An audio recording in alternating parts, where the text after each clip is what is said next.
একই বলে বিশাল ছয়, আবার সেই বলে আউট। এটা কি করলেন তাসকিন? আমাদের ব্যাটসম্যানরা যেটা পারেনি আজকের ম্যাচে সেটা করে দেখিয়েছে আমাদের বোলাররা।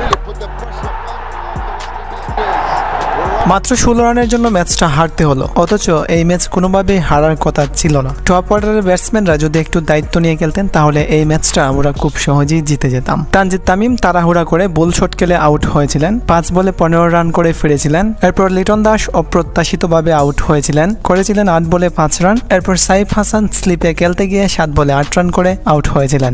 এই দুই ওপেনার এবং লিটন দাস আউট হওয়ার পর তৌহিদ হৃদয় কিছুটা হাল ধরেছিলেন, তবে পজিটিভ সাপোর্টটা পাননি হৃদয়, যে কারণে চাপের মধ্যে থেকে ব্যাট করতে হয়েছে। কেননা একেবারে দায়িত্ব কাণ্ড জ্ঞানহীনভাবে আউট হয়ে পড়েছিলেন শামীম হোসেন। শামীমের পরেই আউট হয়ে পড়েছিলেন নুরুল হাসান সোহানও, যে কারণে চাপের মধ্যে থেকে ইনিংস বড় করতে পারেনি হৃদয়। 25 বলে 28 রান করে আউট হতে হয়েছিল। কিন্তু শেষ মুহূর্তে ব্যাটসম্যানদের মুখে চুনকালি মেখে দিয়ে বোলাররা যে দুর্দান্ত ব্যাটিং করেছে তাতে ম্যাচ হারলেও আফসোস থাকবে না স্টেডিয়াম ভর্তি সমর্থকদের। শেষ মুহূর্তে তানজিম সাকিব ও নাসুম আহমেদের ইনিংসটা দারুণ উপভোগী ছিল। তারা দুজনে ম্যাচটাকে টেনে একেবারে জয়ের দ্বার প্রান্তে নিয়ে গেছিল। অর্ডারের ব্যাটসম্যানরা যদি আরেকটু ভালো করতেন তাহলে এই ম্যাচটা আমরাই জিততাম।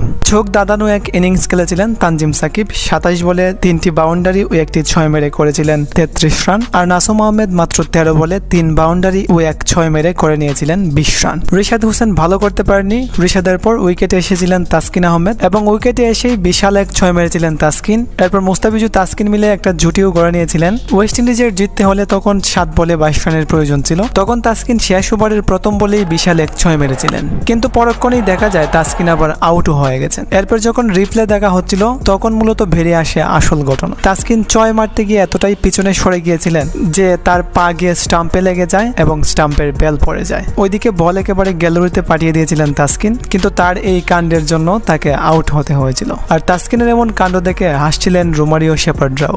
হেসে হেসে তাসকিনকে কিছু একটা বলতেও দেখা গেছিল শেপার্ডকে। রোমারিও শেপার্ড হয়তো তাসকিনকে বলছিলেন, তাসকিন ভাই এত চমৎকার বিনোদন দেওয়ার জন্য আপনাকে অসংখ্য ধন্যবাদ।